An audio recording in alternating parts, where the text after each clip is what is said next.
Amén.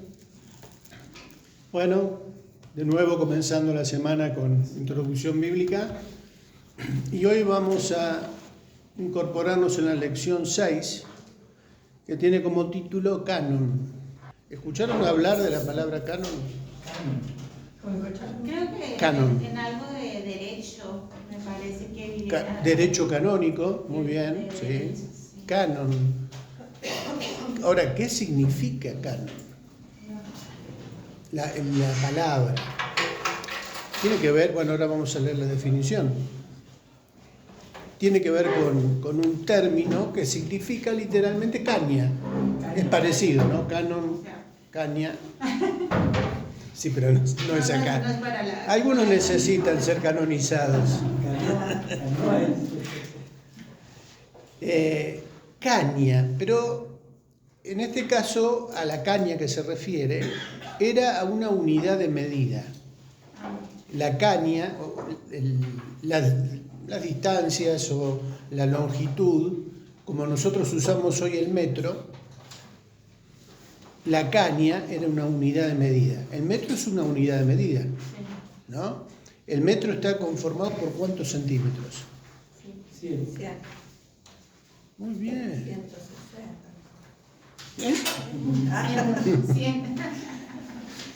Bueno, un metro son 100 centímetros. O sea, cuando uno mide algo, por ejemplo, la altura de esta mesa.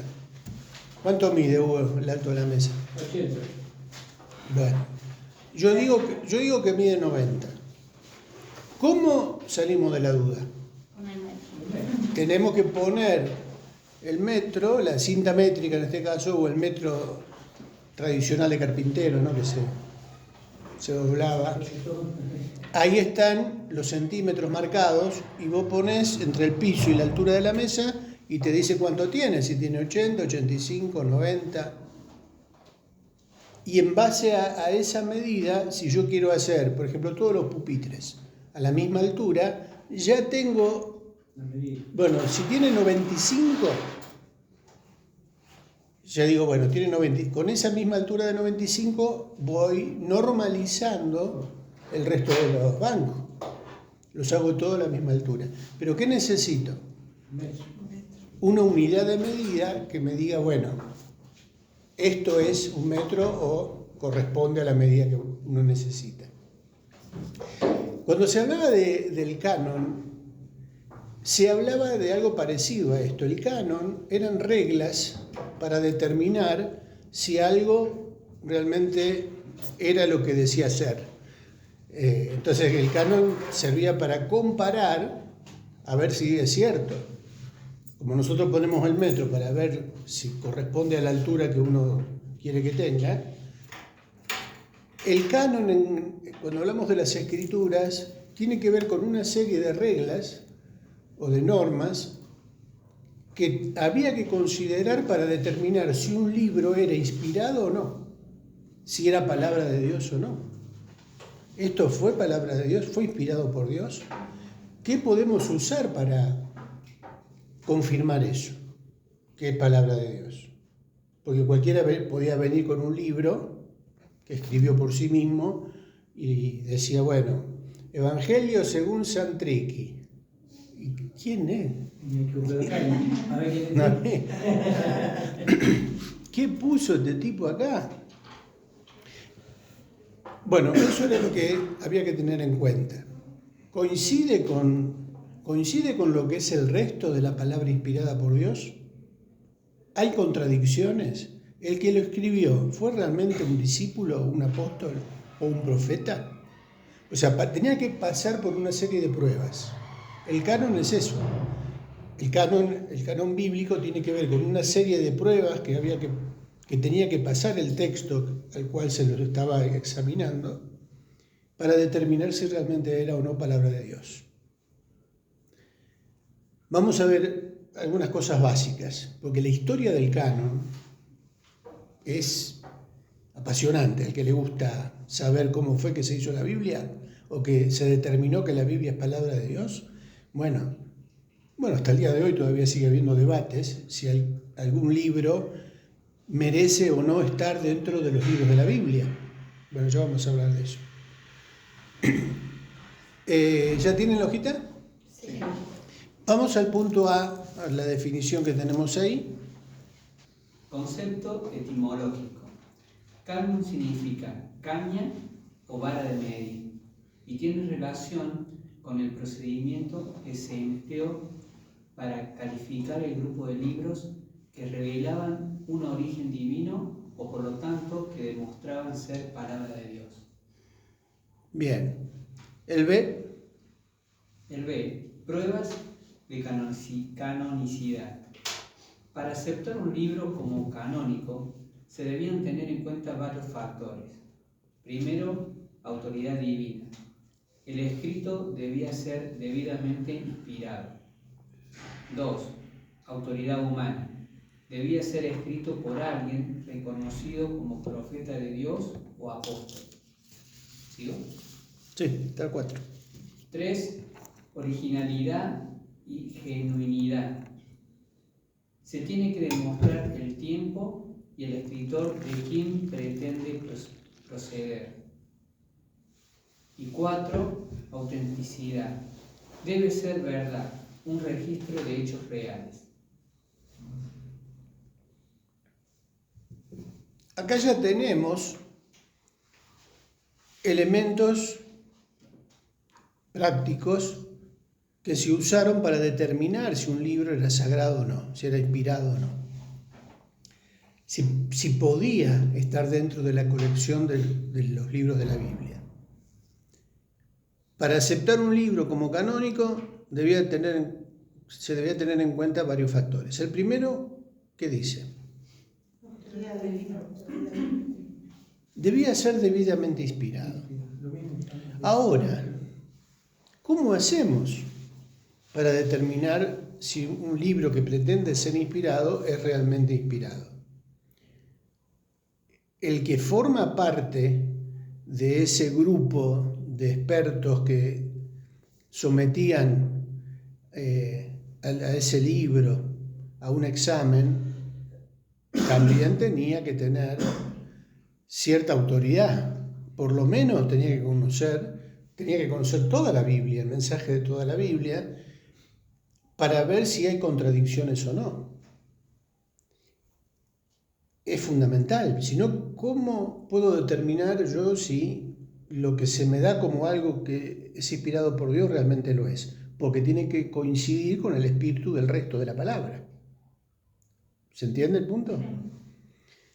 O sea que una condición fundamental para aquellos que trabajan o trabajaron en su momento en ese equipo que examinaba el texto para ver si realmente era palabra de Dios, como condición lógica, tenía que conocer toda la palabra de Dios para saber si ahí no había algo que era una herejía o algo contradictorio con lo que Dios había revelado en el resto de su palabra. Entonces, por eso decimos que el primer punto ahí es la autoridad divina. O sea, el libro tiene que tener un respaldo divino porque lo que está registrado ahí tiene que coincidir con todo lo que Dios inspiró. Yo me olvidé en realidad, por ahí lo traigo la semana que viene. Hay un fragmento de un libro que no pasó el canon. O sea, lo sometieron a un examen y no pasó. Ese libro se llama, acá lo encontré de vuelta, Evangelio de la infancia de Tomás. O sea, hubo un escrito que así como está el Evangelio de Mateo, Marcos, Lucas y Juan, aparece un evangelio que se llamaba Evangelio de la infancia de Tomás. O sea, Tomás aparece como el que firma, como el autor de ese evangelio. Tomás es un nombre bíblico, o sea, fue uno de los discípulos del Señor, ¿no? El que tuvo que meterla.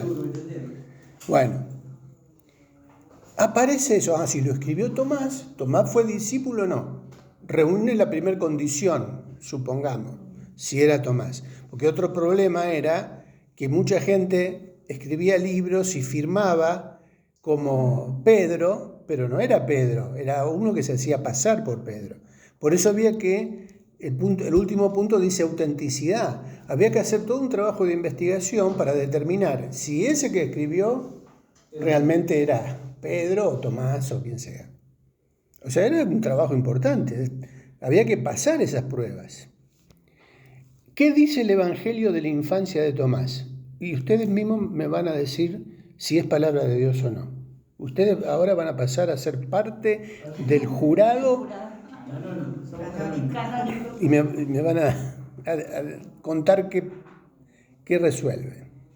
El versículo seleccionado dice: este niño Jesús, cuando tenía 5 años, estaba jugando en el vado de un arroyo y juntó las aguas que allí corrían en charcos y las limpió al instante y las mandó con su sola palabra. Pero el hijo de Anás, el escriba, estaba allí con José y tomó una rama de sauce y dispersó las ramas que Jesús había juntado. ¿Se ubican en la historia? Por eso se llama el Evangelio de la infancia, porque cuenta lo que los otros evangelios no cuentan, la parte de la infancia de Jesús. De la infancia de Tomás. Bueno, pero Jesús tenía 5 años y estaba jugando con sus amiguitos de su edad, juntando las aguas para jugar, y viene y se las desparrama con una ramita de sauce.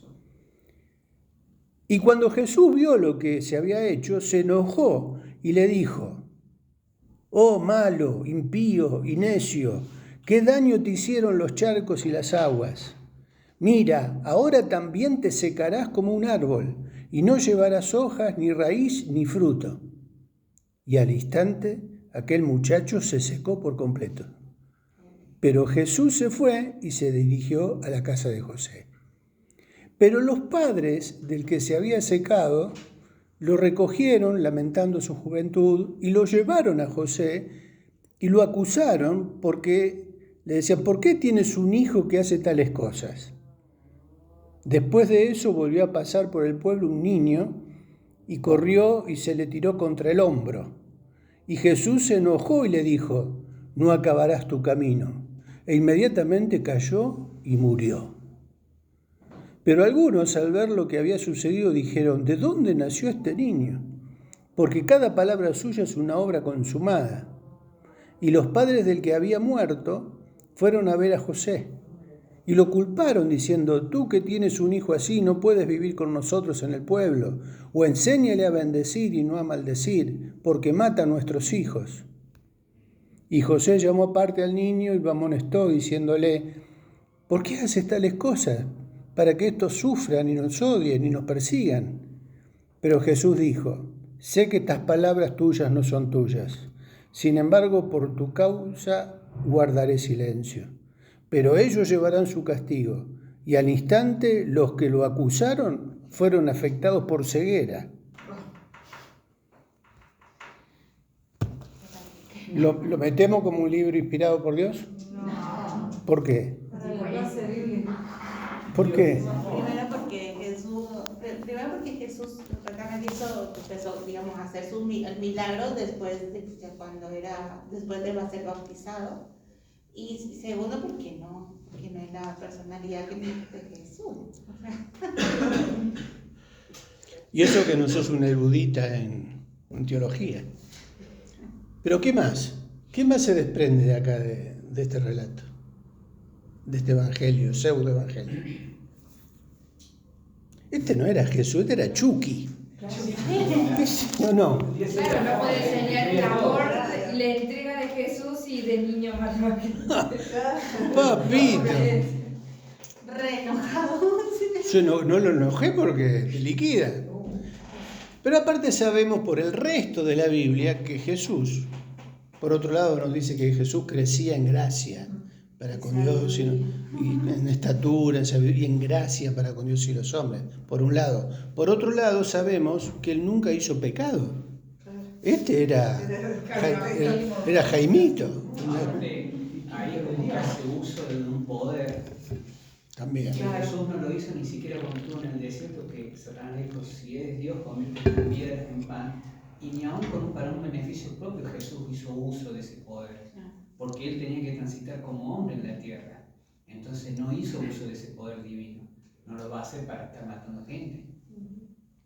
Bueno, pero por ahí capaz. ¿Se imaginan los padres de esos chicos? No. Encima se le van a quejar a José. Pobre José. Y encima Jesús se enoja con José porque lo... Por tu bien no digo nada. ¡Oh! Bueno, Si no, cállate porque también te voy a dar la beba. Vivirás con tu suegro. bueno, se dan cuenta como... Bueno, esto existe. Yo de la semana que viene les voy a traer. Es un libro que se llama Los Evangelios Apócrifos, justamente. Son varios ¿Es como los libros apócrifos? ¿Cómo es? apócrifos. De la católica, ¿no? No, en la Biblia católica no. En el Nuevo Testamento es el mismo que tenemos nosotros. No hay agregados en el Nuevo En el Testamento. antiguo sí. En el Antiguo sí. Ahora vamos a ir por ahí. Y una pregunta, ¿se sabe cuáles fueron los primeros libros que se reconocieron? Porque aquí va mi pregunta. Aquí vos decías que para ver si un libro estaba bien o no, tenía que pasar por el filtro de que, bueno, la persona tenía que conocer todo el resto de la Biblia. Pero al principio, cuando no había Biblia, cuando estaban recién el primer libro, o dos libros, no sé, ¿cómo que usaban de parámetro para decir, bueno? Ahí vamos. Por eso decía que la historia del canon es interesante. Que no había libros Igual todavía. sí. Se escribían en cuentos y todo eso. ¿Por qué no tenés de Moisés primero? Bueno, Por ahí. ahora vamos a llegar al canon del Antiguo Testamento. Pero antes decíamos, el primero es autoridad divina, el segundo, autoridad humana, o sea que como decíamos recién, el que firmaba si era Tomás, este evangelio de la infancia, ¿realmente era Tomás? ¿Fue Tomás? Había que confirmar eso, había que investigar ¿Cómo eso. sabía tomar la infancia que eso? En tercer lugar, originalidad, genuinidad. Se tiene que demostrar el tiempo y el escritor de quien pretende proceder. Ese evangelio que se escribió, ¿cuándo se escribió? Se escribió. El autor coincide con el tiempo en el que se pretende fijar la fecha. Pongámosle el evangelio de la infancia de Tomás, aparece escrito en el segundo siglo. Tomás, el discípulo, ¿pudo haberlo escrito? ¿O ya había partido? Estaba vivo, No. dicen. Pero aparte que era mejor que Jesús. Autenticidad debe ser verdad, un registro de hechos reales. Estas historias de este Jesús travieso, por no decir otra cosa, travieso era... Yo me digo Hugo Herrera. No, ¿coincide con el Jesús que nos muestra el resto de la Biblia? Aún siendo niño, porque todo niño puede jugar, puede hacer muñequito de barro, porque también hay otra historia que Jesús también liquida uno porque él había hecho con barro, había hecho unos gorriones, unos pajaritos, Hay una película que... y los tira y salen volando los gorriones. En Venezuela vi una película.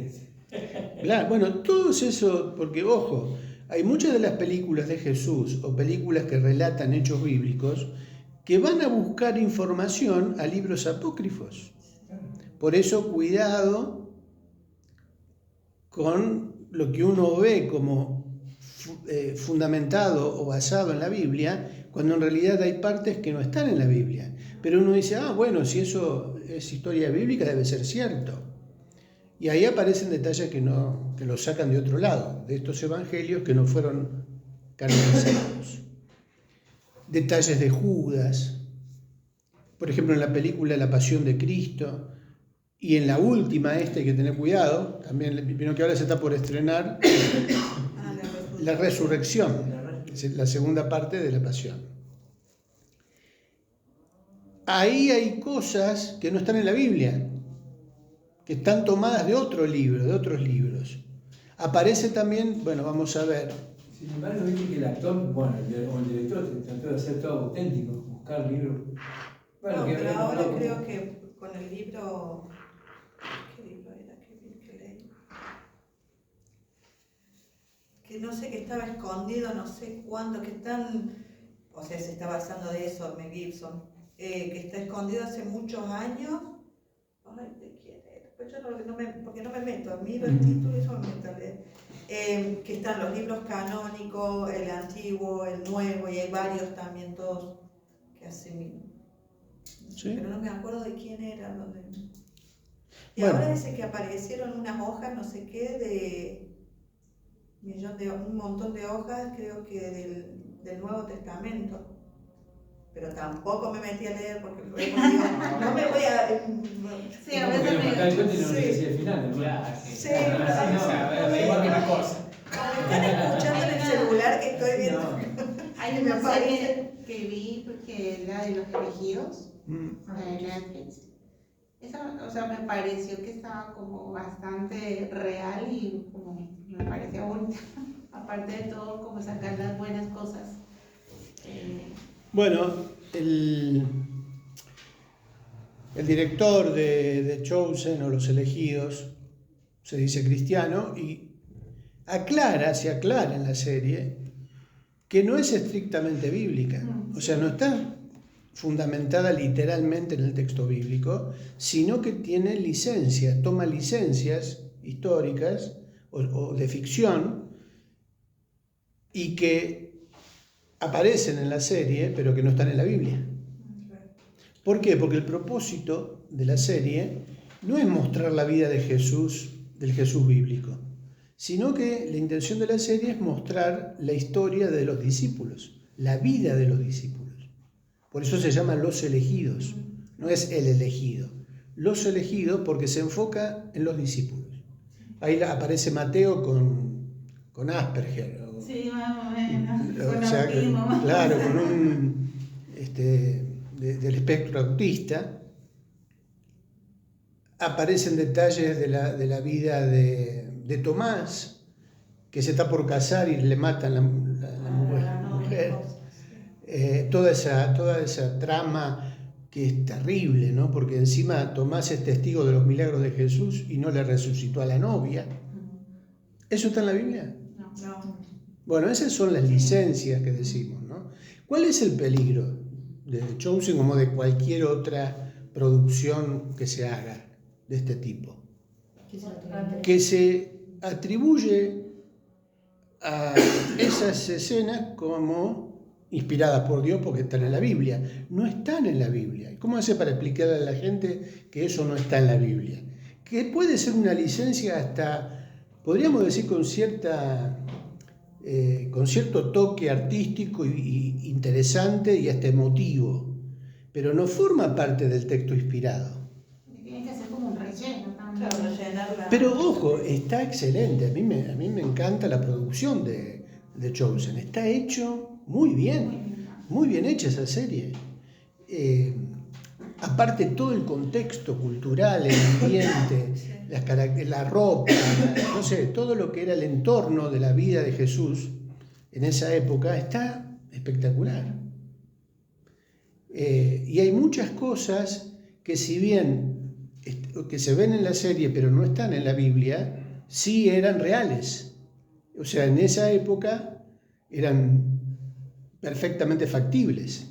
El estilo de vida, tradiciones, costumbres, cómo se vestían, cómo eran las familias. Por eso está bárbara la serie como para ilustrar en introducción bíblica lo que era la vida cotidiana, la cultura. Jugando como a la pelota, le jugaban también y es muy bonito, o sea, también como imaginar esas cosas fuera de lo que... Hay una escena, pero no en The Chosen, en La Pasión, en donde está Jesús con María en la casa, Jesús carpintero trabajando la madera y haciendo ¿qué? Una silla de madera y probándola. Y viene María y le dice, ¿y eso qué? Porque existían las sillas en esa época, las sillas de madera, No. y las mesas no existían. O sea, la gente se sentaba bajito, las mesas eran bajitas tipo ratona, se comía con la mano, y la silla no existía. Pero ahí aparece y Jesús está así en una escena que él está probando la silla en una mesa, también había hecho una mesa alta, y María se extraña, ¿qué es eso? Y le dice, esto en algún momento se va a poner de moda. Algo así, no literalmente. Pero esto va a ser algo que va a andar, decía. ¿Está en la Biblia esa frase, ese diálogo? Pero no es dañino tampoco. No. Pero el que no tiene información bíblica va a pensar que eso está en la Biblia. Esos son los riesgos con los que hay que tener cuidado, ¿no? Y si uno conoce que eso no está, saber explicar. No, mirá, eso es una licencia poética, artística, es ficción, no es realidad, no está en la Biblia. Y así hay muchas cosas que la gente fue aceptando como que es bíblico cuando en realidad no es bíblico. Se agregó como una tradición, pero la tradición no es inspirada. Bueno, vamos a avanzar. ¿Está interesante o no? Sí. Porque vamos, de una manera práctica, ya estamos viendo que, por ejemplo, en este caso, qué película o qué serie no pasaría el canon, ¿no? Punto C. ¿Cómo era el tema esto del canon del Antiguo Testamento? Patri. Canon del Antiguo Testamento. Con relación a los libros del Antiguo Testamento, por lo menos algunos de ellos fueron reconocidos desde un principio como palabra de Dios. Por ejemplo, Dios dio su ley a Moisés en la cumbre del monte Sinaí. Una parte de esta revelación fue escrita por el dedo de Dios sobre tablas de piedra. Primero Moisés, después todo el pueblo, supieron desde aquel mismo momento que esas comunicaciones eran palabra de Dios. Todos los libros que forman el canon del Antiguo Testamento fueron terminados alrededor del 400 a.C., pero recién fueron confirmados por el sínodo de Yavne entre el 90 y el 100 después de Cristo. Este sínodo estaba formado por rabinos que dividieron el Antiguo Testamento, tal cual lo conocemos hoy, en tres partes: la Torá, Pentateuco, los Nebim, profetas divididos en anteriores, Josué, Jueces, Primera y Segunda Samuel, Primera y Segunda de Reyes, y posteriores Isaías, Jeremías, Ezequiel, Daniel y los 12 menores, y los Ketubim escritos, que son los libros restantes. Al traducirse el Antiguo Testamento al griego, fueron agregados algunos libros denominados apócrifos o deuterocanónicos, declarados fuera del canon hebreo. Ellos son Tobías, Judith, Primera y Segunda de Macabeos, Sabiduría, Eclesiástico, adiciones a Esther, Baruch y adiciones a Daniel. Esta traducción fue conocida como la Septuaginta, uno de los resultados del cautiverio de Israel en Babilonia. Fue el desarrollo de comunidades judías en diversas regiones del mundo conocido. En Alejandría, capital del reino de los Ptolomeos, el elemento judío en la población de habla griega era considerable, y como Judea formaba parte del reino hasta el año 198 a.C., esa presencia judía aumentó con el paso del tiempo. Luego de varias generaciones, los judíos de Alejandría adoptaron el griego como su idioma diario y dejaron el hebreo para cuestiones cúlticas. Para responder adecuadamente a las necesidades religiosas de la comunidad, pronto se vio la necesidad de traducir las escrituras hebreas al griego. Una leyenda judía, de la cual existen varias versiones, indica que desde Jerusalén se llevaron a 70 o 72 ancianos hasta Alejandría para traducir el texto hebreo al griego. Esa leyenda dio origen al nombre Septuaginta, 70, con el que casi siempre se identifica y conoce la traducción al griego del Antiguo Testamento. En cuanto a los libros apócrifos o deuterocanónicos, el hecho de no ser inspirado por Dios no les quita su valor literario e histórico. Es importante la información que los libros de 1 y 2 de Macabeos brindan una referencia al periodo intertestamentario, lapso de 400 años entre el último libro del Antiguo Testamento y Jesucristo. Así fueron conservados durante muchos años y leídos como libro de interés general por los estudiosos bíblicos. Las ediciones católicas aceptan estos libros como inspirados, mientras que las protestantes solo reconocen el canon hebreo. Bien, acá tenemos información sobre el canon del Antiguo Testamento, o sea, los libros que fueron aceptados por este sínodo o concilio de expertos y conocedores de la ley, en este caso del Antiguo Testamento, de los escritos, y que determinaron esa lista que fue reconocida en ese sínodo de Yamné como los libros inspirados por Dios y reconocidos por el pueblo hebreo, por los judíos. Ellos reconocieron esa lista. Ahora, ¿qué pasa? Vamos a ver si podemos ubicarnos en el tiempo, en la cronología. Hubo un periodo de tiempo que... Bueno, vamos a hacer una línea horizontal. Vamos a poner antes y después de Cristo, más o menos así. La historia del Antiguo Testamento se desarrolló entre Génesis y ¿qué libro? Según la lista que tenemos nosotros. ¿El antiguo? Sí. Según lo que está en la Biblia, Malaquías. Malaquías es el último libro que tenemos en la lista del canon en nuestra Biblia. Recuerden que no necesariamente el orden es un orden cronológico, sino un orden temático.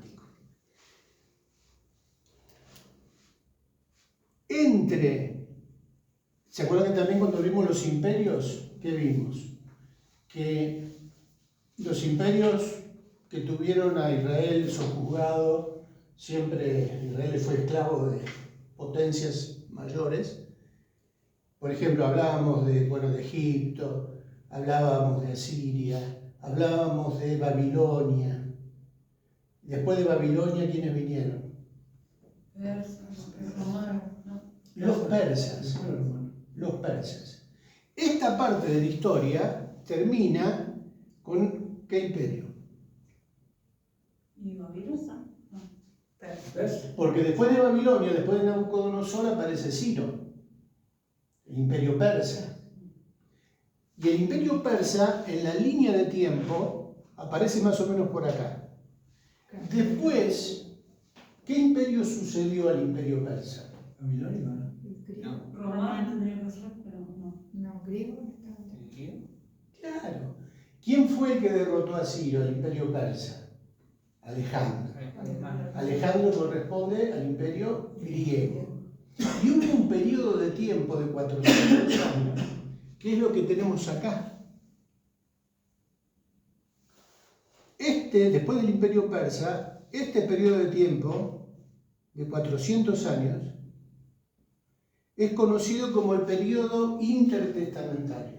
O sea, es un periodo de tiempo que nosotros en nuestras Biblias no tenemos información. Salta del imperio persa al imperio romano.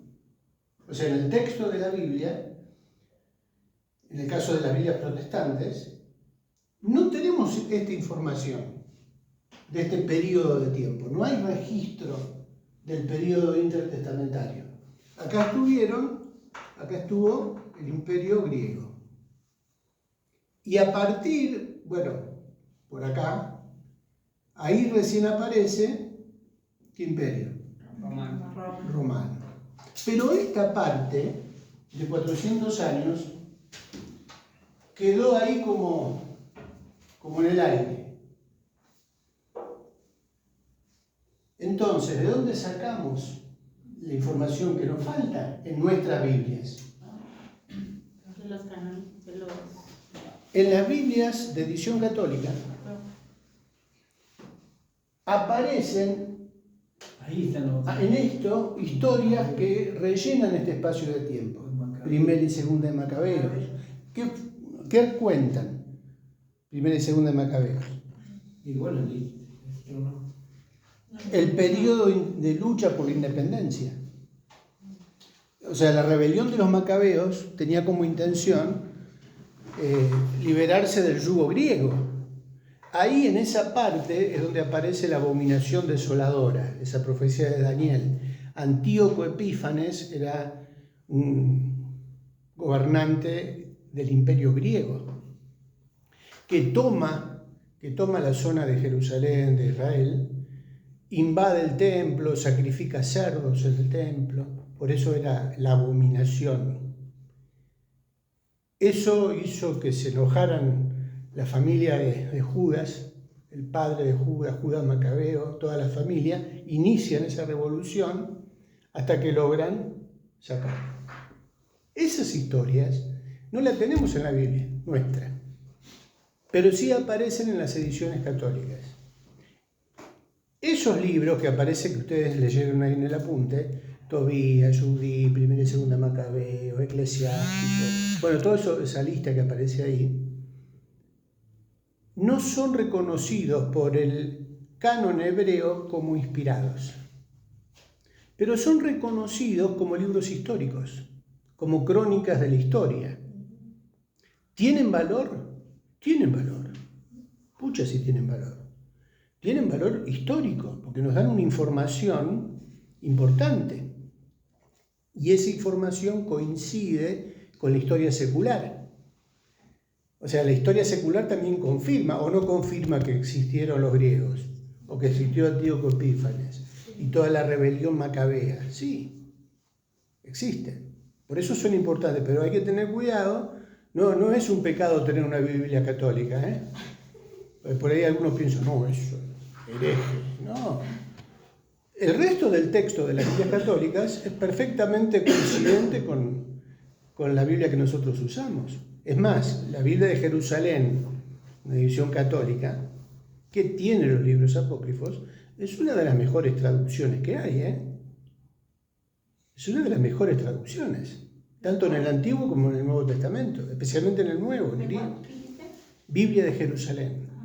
De la católica. Es una edición católica. Muy buena traducción. Pero siempre hay que tener cuidado de recordar que esos agregados tienen un valor literario, tienen un valor histórico, información importante, pero no es palabra inspirada por Dios. Es como si nosotros dijéramos, bueno, o yo vengo a vivir a Córdoba, ¿no? Y quiero conocer la historia de la provincia, o de la historia de Córdoba capital, o del Valle de Punilla. ¿Dónde voy? ¿Dónde me nutro de esa información? ¿A dónde voy a buscar datos de la historia? A la voz del interior, a una biblioteca pública, ¿o no? Si ustedes quieren enterarse de la historia de un lugar, van a querer conocer autores o historiadores que trabajaron sobre esa zona, investigaron sobre la historia del Valle de Punilla. ¿Cuál fue la primera ciudad en este valle que se formó, que se levantó? El primer pueblo. No fue la Falda. Entonces, ¿cómo sabemos eso? Tampoco. Bueno, pero ¿vieron que está interesante o no? ¿Está interesante? La falda es muy dudoso, que todos dicen que no saben qué pasó. Valle y Evangélico Neuquén. Puede ser.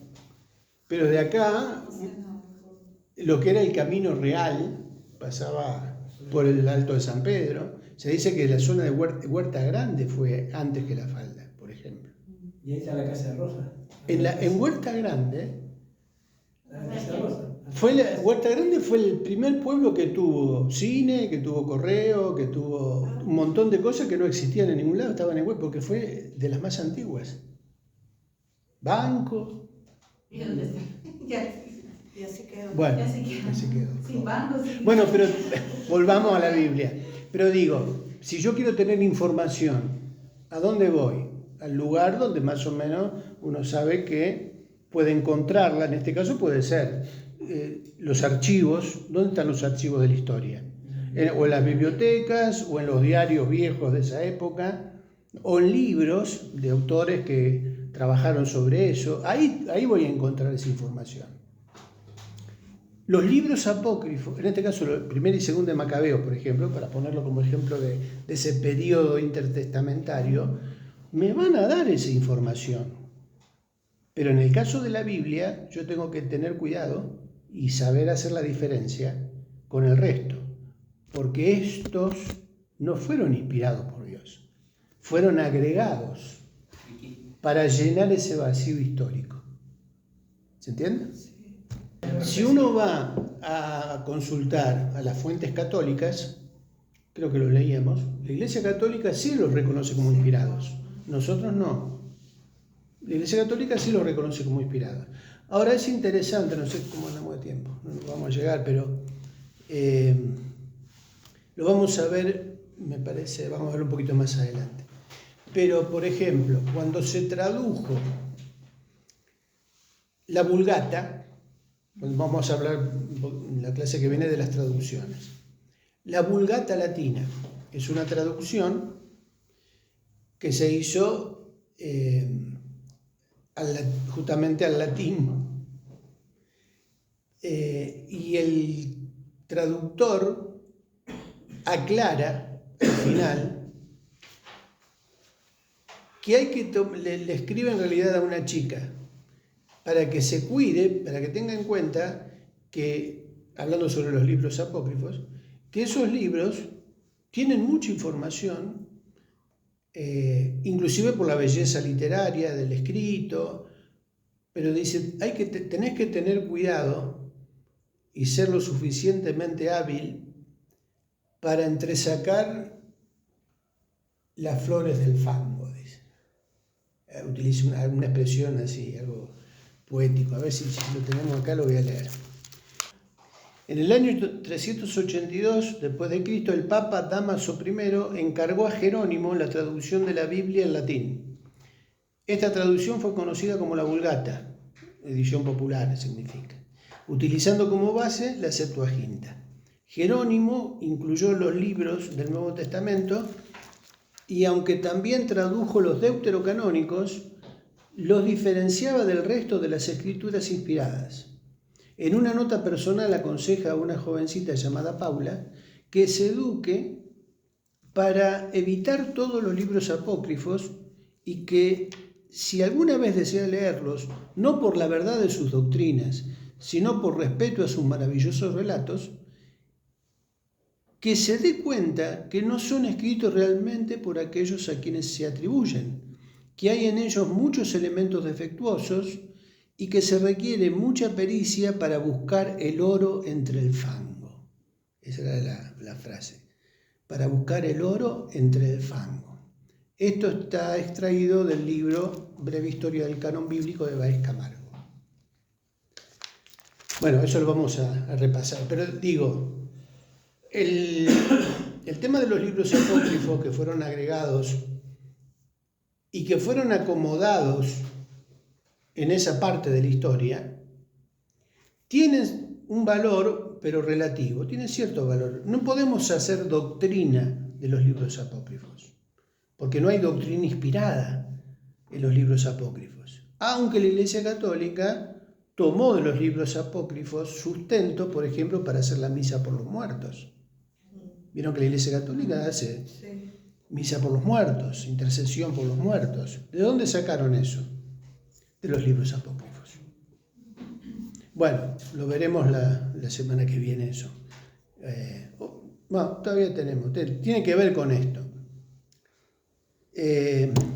Pero se me fue lo que... Ya va a venir. Lo que me recordé también. Pero bueno.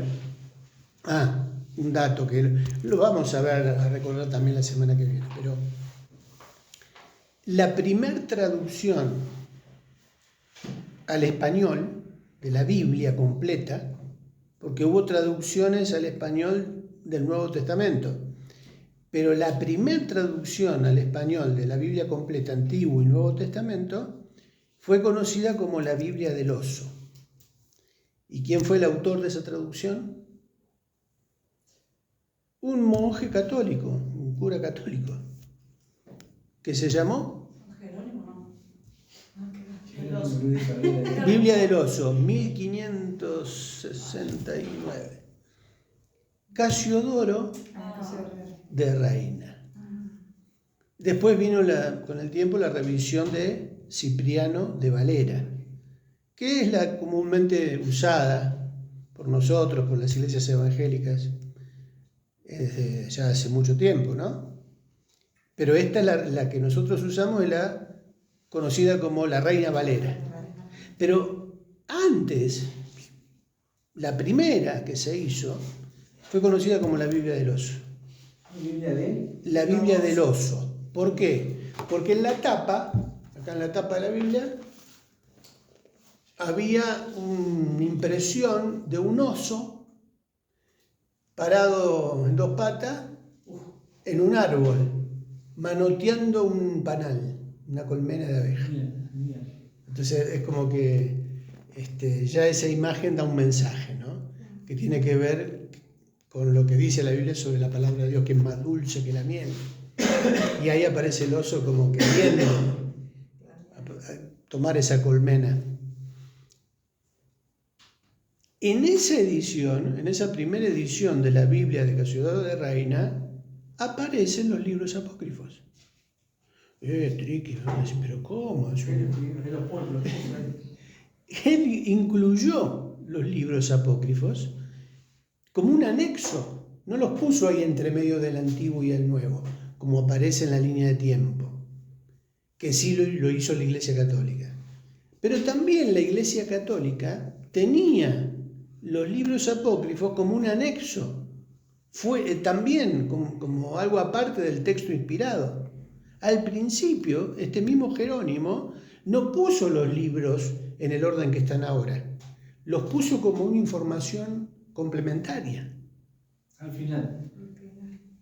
Después, con el tiempo, con los siglos, la Iglesia Católica los ubica, los reconoce como inspirados, porque hasta ese momento no estaban reconocidos por la Iglesia Católica, no estaban reconocidos como inspirados. Después, mucho tiempo después, le dan un reconocimiento como inspirados por Dios y los meten en la ubicación que tienen ahora, entre medio de los dos testamentos. Interesante la historia, ¿no?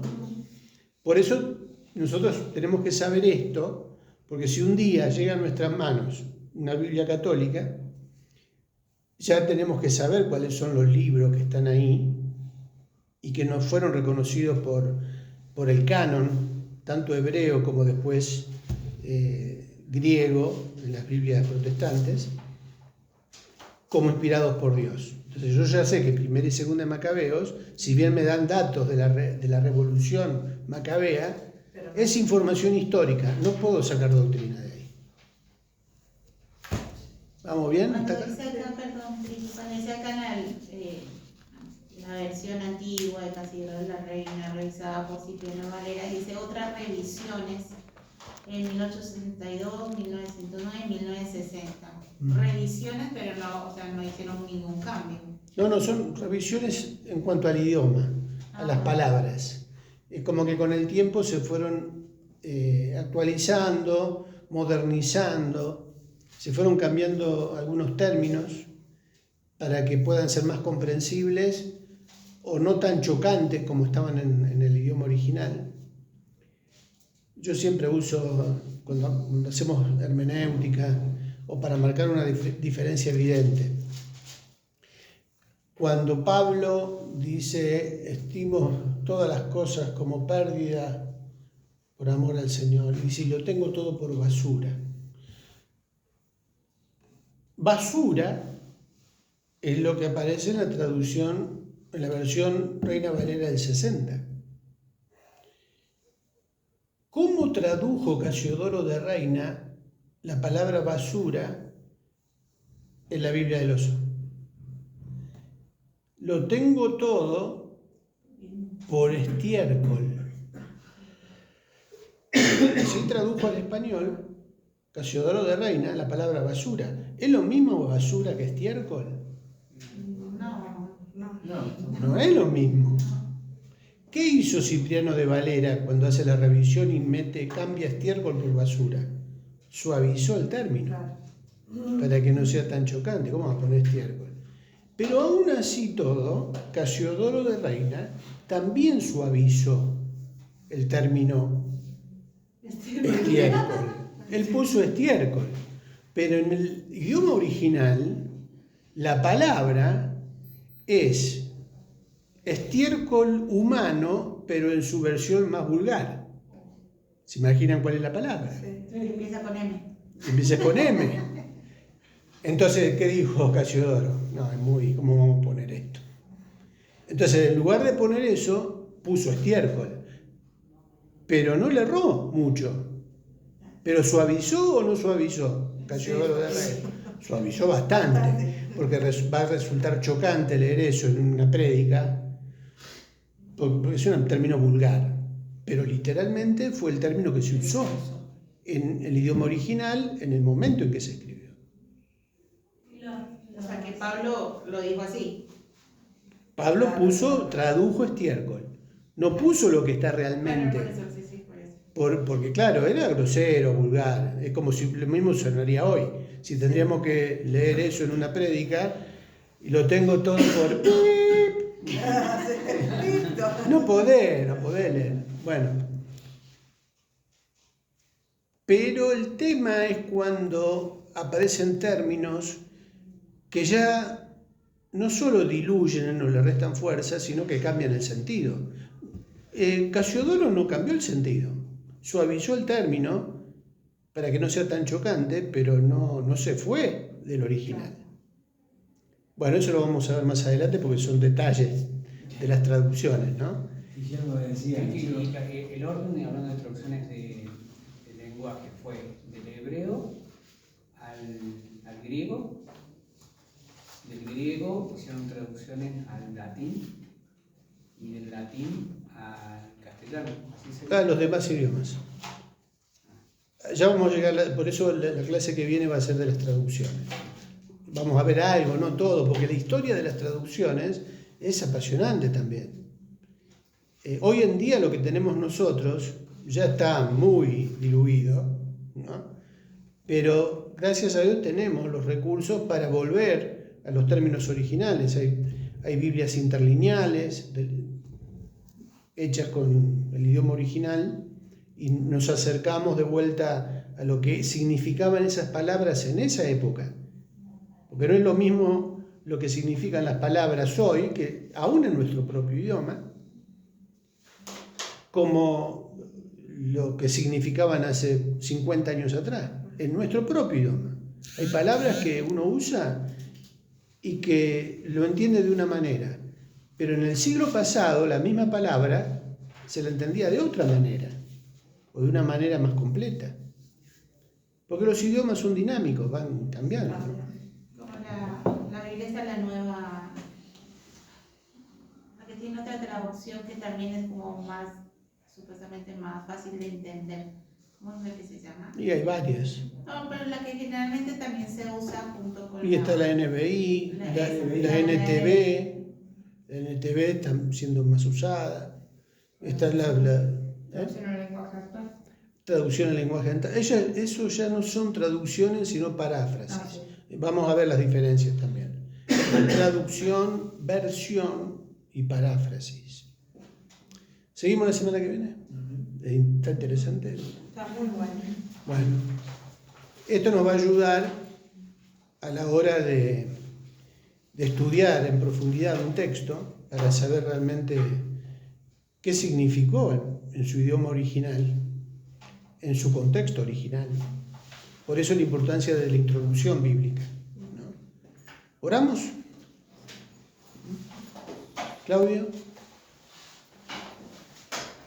Señor, te damos muchas gracias, Padre. Gracias por esta noche, gracias por el tiempo. Gracias porque podemos estudiar de tu palabra, de tus cosas, Señor. Gracias. Queremos pedirte, Señor, que nos guardes en el regreso a casa, Amén. que nos des la gracia, Señor, para poder aprender, para poder retener todas las cosas. En el nombre de Jesús, Señor, encomendamos a ti toda nuestra vida, Señor, en el nombre de Jesús. Amén. Amén.